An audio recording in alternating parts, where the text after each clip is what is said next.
हम चारों दोस्त असाधारण अनोखी क्षमता वाले हैं। मैं अदृश्य हो सकता हूँ और किसी को कहीं भी टेलीपोर्ट कर सकता हूँ। मुझे किसी की परवाह नहीं।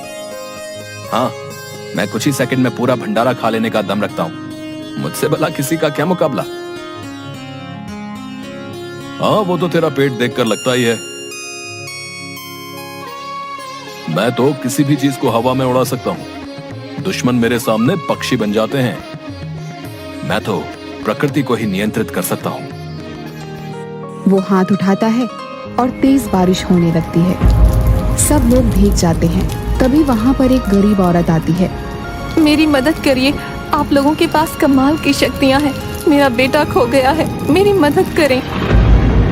अरे जाओ, पुलिस में रिपोर्ट लिखवाओ। पुलिस वालों ने कहा तूफान का मौसम है, इस समय पहाड़ पर जाना असंभव है। तभी आपकी बातें सुनी कि आपके पास शक्तियाँ हैं। मेरी मदद कीजिए वरना मेरा बेटा खो जाएगा। आज तक किसी ने हमसे मदद नहीं मांगी, क्यों ना आज इसकी मदद कर दें। ठीक है, तुम बताओ, तुम्हारा बेटा कहाँ से गायब हुआ था? सोनगिरी की पहाड़ियों से। चंदन सबको टेलीपोर्ट करके वहाँ पहुँचा देता है। औरत हैरान हो जाती है। हाय दैया, हम यहाँ कैसे आ गए? चंदन भैया, हमारा बेटा यहीं पर था कि तेज तूफान आ गया और बेटा गायब हो गया। अरे वाह, यहाँ तो मीठे फल हैं। चलो, मेरा काम तो हो गया। लगता है यहाँ भयानक तूफान आया था, तभी तो इतने सूखे पत्ते जमीन पर हैं। अरे, कुएं से आवाज आ रही है। लगता है तुम्हारा बेटा अंदर गिर गया है। वह हाथ ऊपर करता है। पानी की तेज धार कुएं में जाने लगती है। ऊपर तक पानी भर जाता है और औरत का बेटा बाहर आ जाता है। पहली बार ये बात पता लगने पर गांव में उनकी बहुत बड़ाई होती है, बहुत इज्जत होती है। चारों पहली बार मिली इज्जत से इतना ज्यादा खुश होते हैं, इतने ज्यादा प्रभावित होते हैं कि वे आपस में प्रण करते हैं। हम आज से अपनी शक्तियों का इस्तेमाल सबकी मदद के लिए करेंगे और समाज की सेवा में लगाएंगे।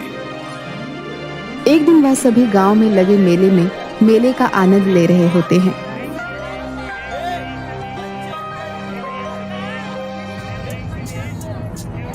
तभी अचानक एक आदमी भागते हुए चाट के ठेले की तरफ आता है। भैया, मुझे इससे बचा लो। ये हर बार मेले से मेरी चाट मुफ्त में खाकर चला जाता है और ठेला यहाँ खड़ा करने का पैसा भी वसूलता है। तैयार हो जाओ, हमारी विचित्र शक्तियों का सदुपयोग करने का समय आ गया है। चिंता करने की कोई बात नहीं है, इसे तो मैं चाट के ठेले के साथ ही निकल लूंगा। मैं ठेले को अपनी जगह से 1 इंच भी नहीं हिलने दूंगा। जग्गी चोर पर ओलों की बारिश कर देता है। रोहित चोरों को पकड़ लेता है और चंदन उन्हें जेल में टेलीपोर्ट कर देता है। चंदन, आशीष, रोहित और जग्गी, तुम लोगों ने बहुत अच्छा किया। ये चोर 2 सालों से जेल से भागे हुए हैं। हम कब से इन्हें पकड़ने की कोशिश कर रहे थे। तुम्हें महाराज की तरफ से इनाम मिलेगा। इसके बाद सेनापति महाराज को सारी बात बता देते हैं।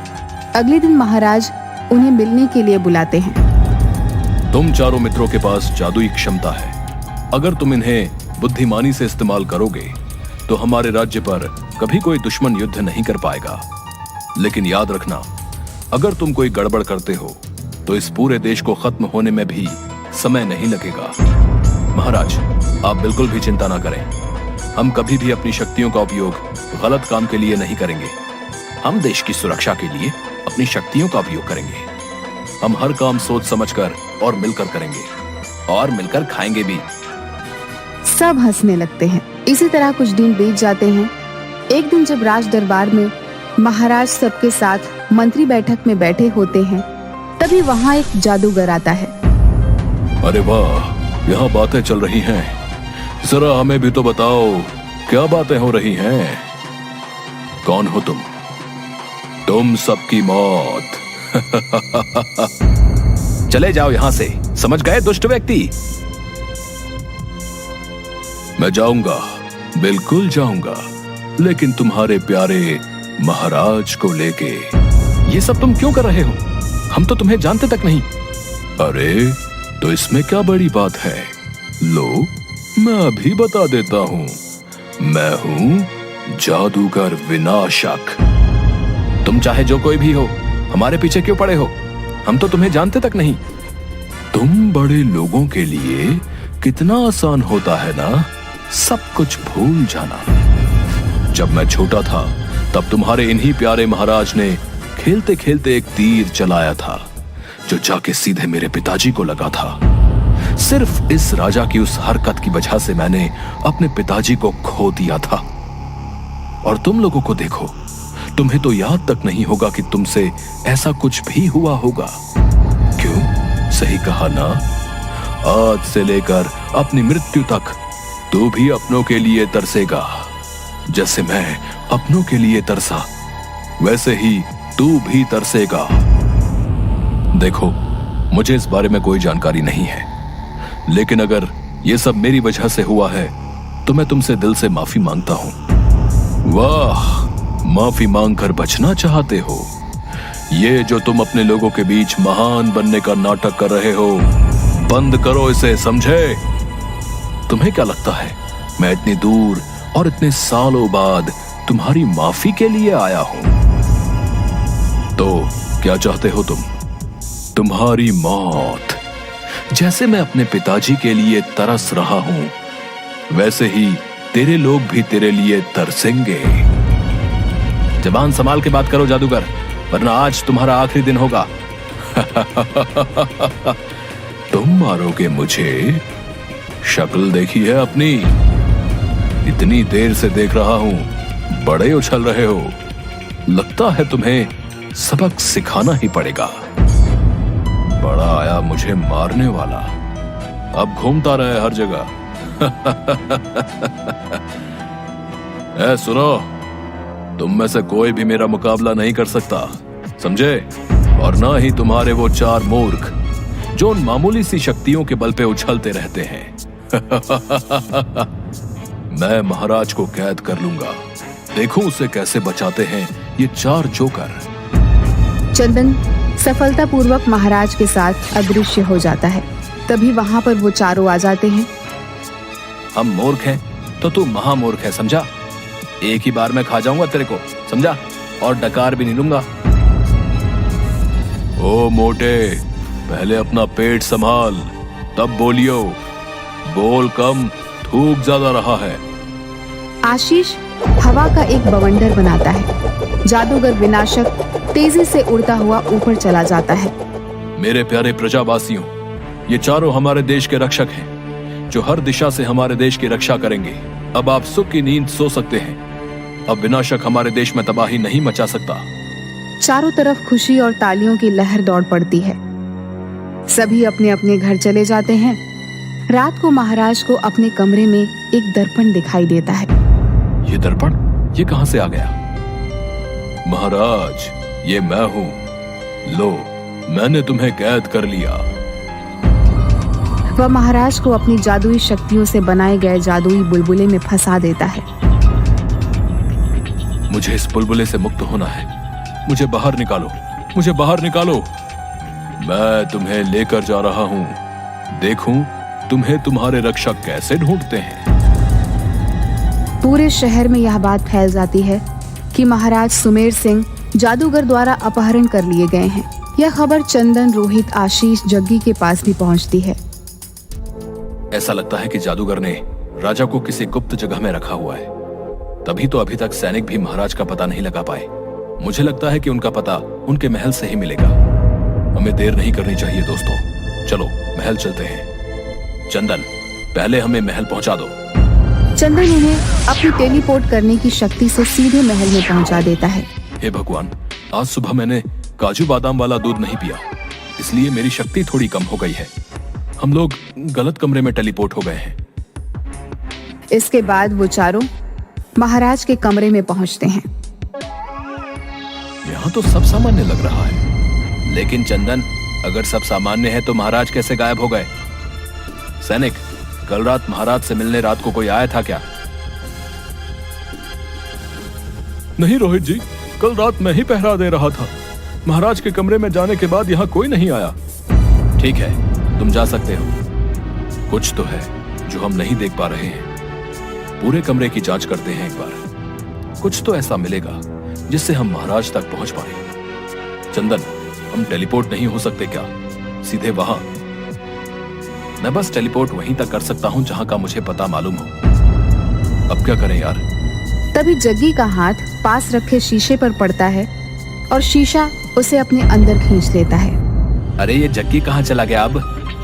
अरे गया होगा किसी काम से। तुम अपना काम करो, हमें जल्दी ही पता लगाना होगा कोई सुराग, समझे? तभी चंदन अपना चेहरा शीशे में देखता है और उस शीशे को हटाने की कोशिश करता है, लेकिन जैसे ही वो शीशा छूता है वो भी शीशे के अंदर चला जाता है। अब ये कहाँ चला गया? सैनिक, तुमने चंदन और जग्गी को बाहर जाते हुए देखा? नहीं, मैंने उन दोनों को बाहर जाते हुए नहीं देखा। मैं सारा वक्त यहीं खड़ा था, यहां से कोई बाहर नहीं गया।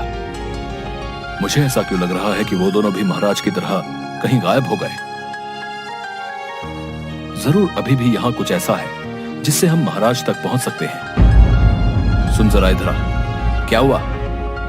ये देख, महाराज के कक्ष में पहले ही कितना बड़ा शीशा है, तो फिर यहाँ ये दूसरा शीशा क्या कर रहा है? इसके बाद जैसे ही दोनों शीशे के पास जाते हैं वैसे ही शीशा उन्हें भी अपनी ओर खींच लेता है। जैसे ही रोहित और आशीष शीशे के अंदर पहुंचते हैं वे देखते हैं कि वहां पर पहले से ही चंदन और जग्गी एक जादुई शुतुरमुर्ग से लड़ रहे हैं। मेरी शक्तियां काम नहीं कर रही, हम गायब भी नहीं हो सकते। क्या तुमने मुझे शक्तिशाली जादुई शुतुरमुर्ग को चुनौती देने का साहस किया? रोहित हंसी का जादू चलाते हुए शुतुरमुर्ग को हंसा देता है और वो बेतहाशा हंसने लगता है। हंसी का जादू चलाते हुए अब तब तक हंसते रहो जब तक हमारा काम खत्म नहीं हो जाता। आशीष तेज बवंडर बनाता है और शुतुरमुर्ग हवा में उड़ जाता है। जग्गी एक तितली को बुलाकर शुतुरमुर्ग का ध्यान भटकाती है। शुतुरमुर्ग तितली का पीछा करने लगता है और वो चारों कमरे में बने छेद के अंदर चले जाते हैं। अब हमें खुद ही यहाँ से निकलने का रास्ता ढूंढना होगा। ये देखो, यहाँ सीढ़ियां हैं जो अंदर जा रही हैं, लेकिन अंदर का दरवाजा दिख रहा है जिस पर ताला लगा है। इस ताले की चाबी ढूंढनी होगी। जग्गी, तू कुछ कर सकता है क्या? रुक, मैं देखता हूं। आंखें बंद करता है। मैं जानता था तुम लोग मुझे बचाने जरूर आओगे। तुम लोगों ने मुझे ढूंढ लिया। मुझे जल्दी से जल्दी यहां से ले चलो। महाराज, खाना ना खाने के कारण चंदन की शक्तियां कम हो गई हैं। वो हमें यहां से ना ही टेलीपोर्ट कर सकता है, ना ही गायब। चिंता की कोई जरूरत नहीं है। जादूगर ने मुझे खाने के लिए ये फल दिए हैं। चंदन, इसे खा लो। अब मैं ठीक हूं। महाराज को बुलबुले से निकालना होगा। तुम सब मरोगे। महाराज को बचाने आए हो, अब तुम सब मरोगे। मैं तुम सबको खत्म कर दूंगा। जादूगर उन सभी को एक बुलबुले के अंदर कैद कर देता है। देखो तो सही, कौन आया है बचाने। मगर मुझे ये समझ नहीं आ रहा है, जो खुद फंसे हों वो किसी और को क्या बचाएंगे। और हंसने लगता है। तभी जग्गी वहीं नीचे पड़ा हुआ शुतुरमुर्ग का पंख हवा में उड़ाकर अपने बुलबुले की ओर खींचता है। जादुई होने के कारण बुलबुला फट जाता है। जग्गी सारे बेलों से जादूगर को जकड़ लेता है और उसे बंदी बना देता है। रोहित अपने जादू से जादूगर को हंसने पर मजबूर कर देता है। जादूगर हंसते हुए पागल हो जाता है। छोड़ दो इसे। इसने जो भी किया अपने पिता का बदला लेने के लिए, और ये जो कुछ भी हुआ है वो मेरी ही गलती का परिणाम है। वो सब अपनी शक्तियों को रोक देते हैं और इसके बाद राजा जादूगर के पैरों के पास जाकर झुक जाता है। जादूगर, मुझे माफ कर दो जादूगर। मैं जानता हूं मेरे किए की कोई माफी नहीं है, लेकिन मैं अपनी तरफ से तुमसे माफी मांगना चाहता हूं। मुझे माफ कर दो। तुम चाहते तो मुझे मार सकते थे, लेकिन तुम इतना कुछ होने के बाद भी मेरे सामने झुके हो। मैं माफ करता हूं। जाओ, अपने घर लौट जाओ। इसके बाद जादूगर मुड़ जाता है। राजा उसके कंधे पे हाथ रखता है। इसके बाद जादूगर मुड़कर राजा को देखता है। आज से तुम्हारा जब भी मन करे तुम हमारे राजमहल में आ सकते हो। हमारे महल के दरवाजे तुम्हारे लिए हमेशा खुले रहेंगे। मैं तुम्हारे व्यवहार से खुश हुआ राजन।